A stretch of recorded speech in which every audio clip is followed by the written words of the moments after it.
Welcome back to Astrology, and if you're new here, welcome. My name is Kaylin, and today I'm going to be doing your May 2021 horoscopes. I strongly suggest that you watch the horoscope for your ascendant sign or your rising sign. If you have time to watch for your sun and moon as well, go for it. But if you're only going to watch one today, let it be for your ascendant sign. Now, if you want to skip this short but exciting intro where I make an announcement, you can head to the timestamp in the description box below. But for those of you who are sticking around, I've just launched 3 new services on my website, castrology.com. The first one is the half-yearly report, and this is an astrological look at the next 6 months and what kind of energies and new developments you may encounter in your life. The second one is a solar return chart reading, and this is a look at the 12 months ahead for you. This reading is suitable for you if you have just had a birthday or if you are about to have a birthday, because it looks at the 12 months between birthday to birthday. And thirdly, I've launched a Saturn return reading. So if you are currently going through your Saturn return, which means you have your natal Saturn in Aquarius, like I do myself, then this is an ideal reading for you. You can find those at castrology.com, and I will leave a link in the description box below. And now let's get to the horoscopes. Hi Leo, Sun, Moon and Risings. Welcome to your May 2021 horoscope. The month starts off with Mercury entering the sign of Gemini on the 4th of May, followed closely by Venus entering Gemini on the 9th of May. With Mercury transiting your 11th house, this is an opportune time to attend networking events and to make some important new business connections, and these connections could even turn into friendships. On a different note, with Venus in your 11th house, if you are single and you're open to finding love, this is a great time to meet someone through an introduction via an acquaintance or a friend of a friend, or even via online dating as well. So if that's something that you're interested in, keep your ears open for invitations. Now, on the 12th of May, there will be a new moon in Taurus at 21 degrees, and this is in your 10th house of career and your public visibility and professional life. This new moon is also sextiling Neptune in your 8th house. New moons always indicate a new beginning starting in our life, and considering that it's in the career sector of your chart, this is a big indicator for some kind of positive new development in your career and in your professional life. The reason that I emphasize the positivity surrounding this development is because a sextile to Neptune indicates some kind of beneficial and helpful energy entering your life, or even receiving support from this connection. So I'll break it down for you. Some of you may be making plans to retire, and with new moons, it's about planting the seeds over the next 4 weeks, but you may not actually make the move until 6 months later at the full moon in Taurus, or even 18 months later at the following full moon in Taurus. So with this sextile to Neptune, if you are planning to retire, you may receive help from a financial planner, from someone who can handle your affairs related to inheritances, wills, your taxes, or even your mutual finances. On one level, you may receive some kind of discount, or perhaps you actually have a friend or someone in your life who decides to help you for free.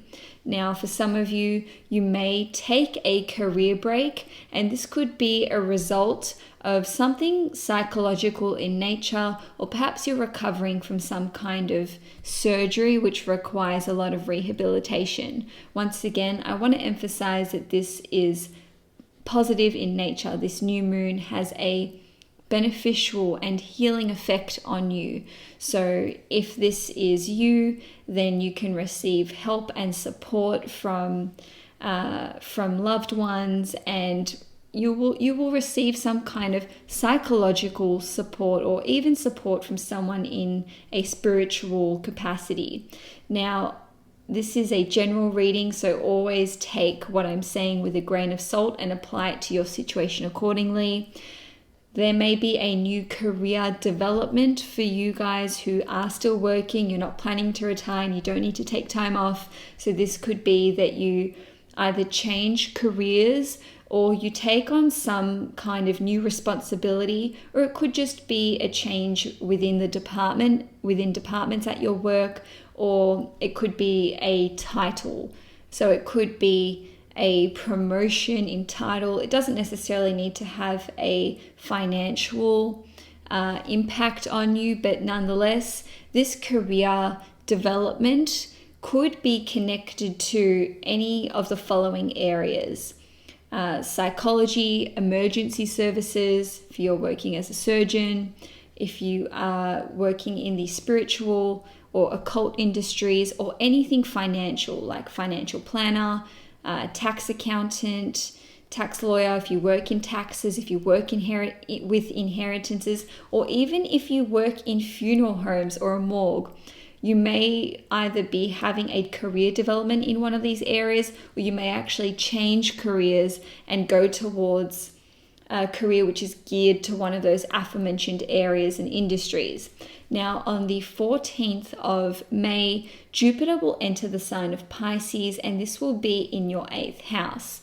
Jupiter will be transiting your 8th house for 11 weeks until the 28th of July. So let's just say a 3-month period, and this will actually be somewhat of an indicator or a snapshot of what you can expect later in the year. Jupiter is entering Pisces. It will stay there for 3 months. It will only hit about 2 or 3 degrees Pisces before it starts going retrograde on the 28th of July. And then at the end of the year, Jupiter will re-enter Pisces, and the themes which you will experience, or the highlighted areas in your life between mid-May and the end of July, will be essentially picked back up at the end of the year once we have Jupiter in Pisces for like a 12-month period. So with Jupiter in Pisces in your 8th house, first of all, you should note that Jupiter is in the sign of its rulership. Jupiter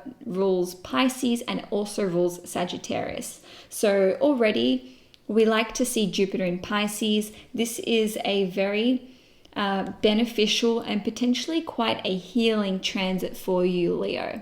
So for some of you with Jupiter in your 8th house for 3 months, you may receive some kind of healing via any of the following ways: Reiki, a tarot reading, some kind of psychic reading, working with a psychologist or an astrologer. Anything to do with psychology or spirituality or the occult can be very healing for you and be very beneficial for you. Something to note is that Jupiter will amplify whatever situation is currently going on. So on one level, this can be a very healing time for you, like I mentioned. But if you are currently going through a very tough time psychologically, Jupiter can magnify these experiences for you.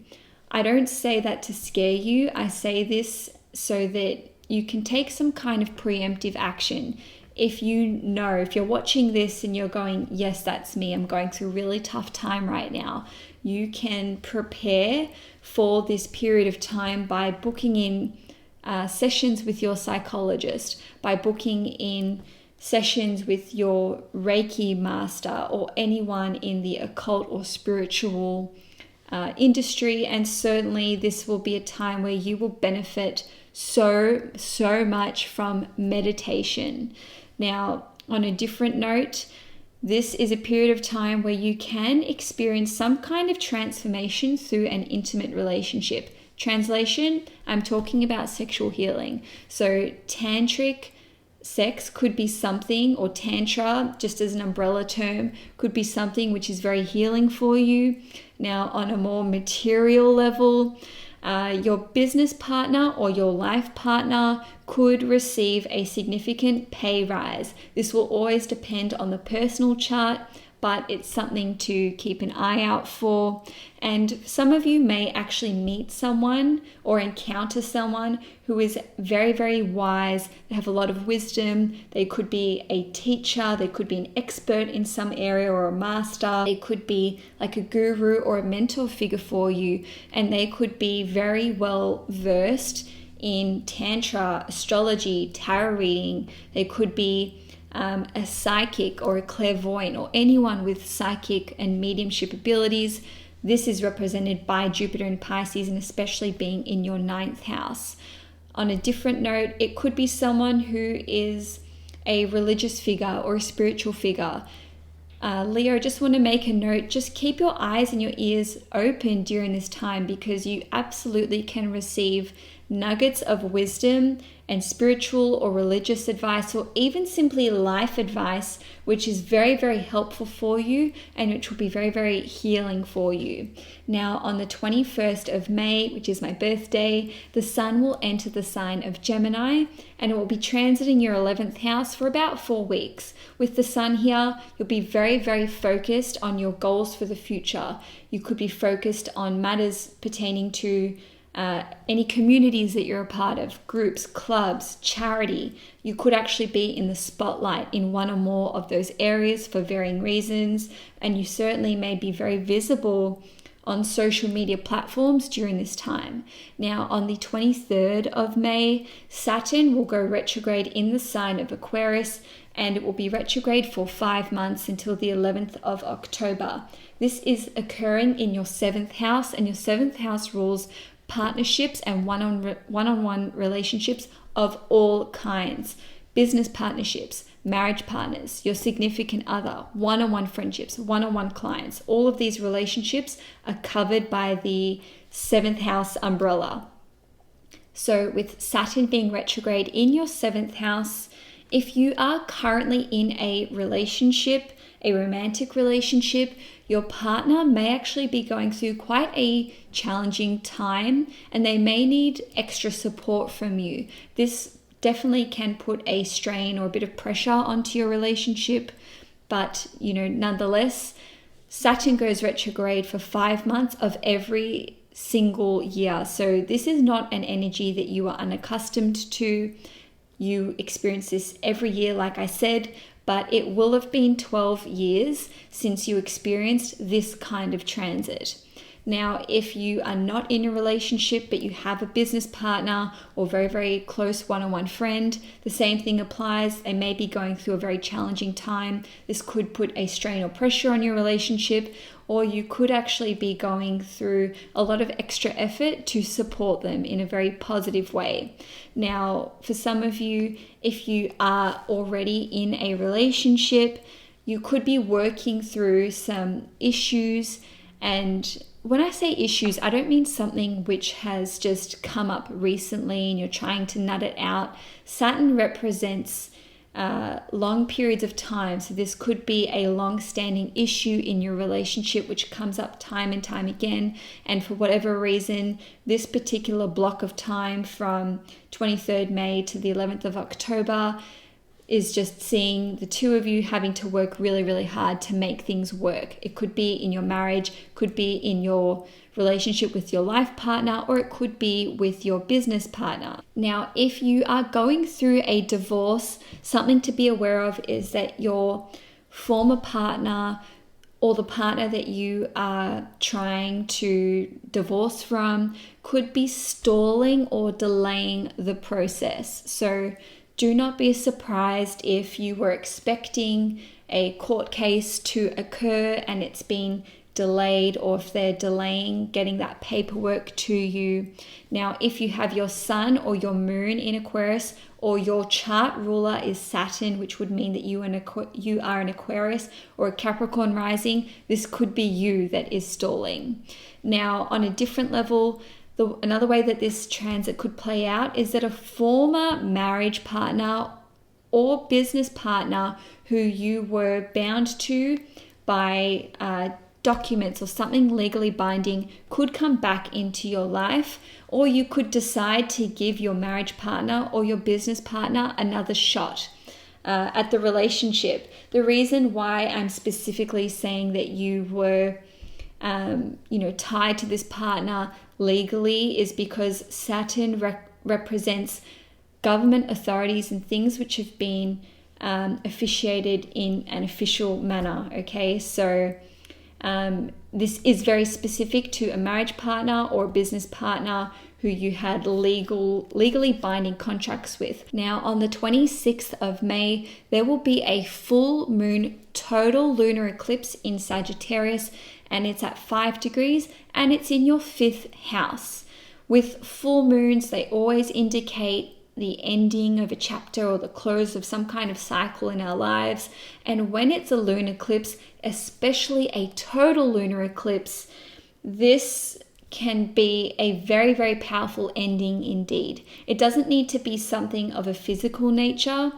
When we see tangible events or dramatic events taking place, they seem to occur more so with solar eclipses, which we will experience a solar eclipse in Gemini in June 2021. So make sure you're subscribed to find out how that will impact you. Nonetheless, full moon lunar eclipses can play out on a psychological level or on a physical level. So I'm going to give you a few different ways that this can play out for you. You may have a sudden epiphany regarding a relationship that you are currently in, a romantic relationship, I should specify. Now, you may decide to end this relationship. It may come to an end, or you may simply make the mental decision that, I may not be ready to do it now, but I'm going to try and extract myself from this relationship, and I'm going to start putting the wheels in motion to see this come to an end. If you have children, this is probably more pertaining to your firstborn child, but it could be any of your children. There may be some kind of significant chapter or ending in their life, and this will require more support from you as a parent. On a different note, some of you may finish some kind of or achieve some kind of huge creative milestone. Now, the nature of eclipses is that they occur in families, and usually they're about 19 years apart. So cast your mind back to May 2006 and just see what kind of new beginning that was occurring in your life. Okay, sure, some of you may be teenagers or in your early 20s and you can't remember that far back, but the events which take place during this eclipse can very well be related to whatever was occurring for you around May 2006. But on a different note, not so far away, cast your mind back to November 2019, where we saw the new moon in Sagittarius, and think about what was happening in your life 18 months ago. What did you start 18 months ago? This full moon could see you basically seeing the full culmination of whatever you started and something reaching its fullest potential. So I know I've rambled on a bit, but this could be starting your own business, achieving some kind of success, starting some kind of creative or artistic pursuit way back when, whether that was 18 years ago or 1.5 years ago, and finally you're reaping the rewards from this.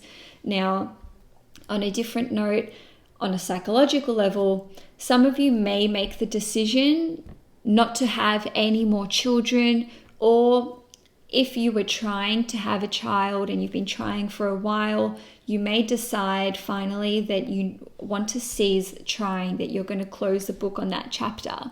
Now, on the 30th of May, Mercury will go retrograde in the sign of Gemini, and this is in your 11th house. Mercury will be retrograde in your 11th house until the 23rd of June, and by all means, you can see the pre-shadow effects start to take place from around mid-May. So you may be rethinking and reevaluating the communities that you are a part of, any clubs or groups that you're a part of, your friendship networks, your wider networks, your business networks. You can be reconsidering and reevaluating all of these connections. And on one level, you may be deciding that you no longer want to partake in certain groups and communities. Or maybe you were involved with something ages ago, like months or years and years ago, and you're like, hey, I loved when I was a part of the yacht club or the sailing club. I'm going to pick that back up again. So you could be bringing something back into your life that you haven't been involved with for a very long time. Now, if you are involved with some kind of large-scale social event or networking event, you may see some complications. It may get delayed. It may be cancelled or postponed.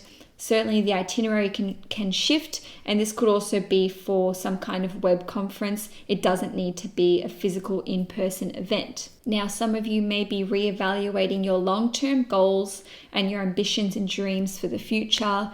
You may pick up some kind of childhood dream that you had, which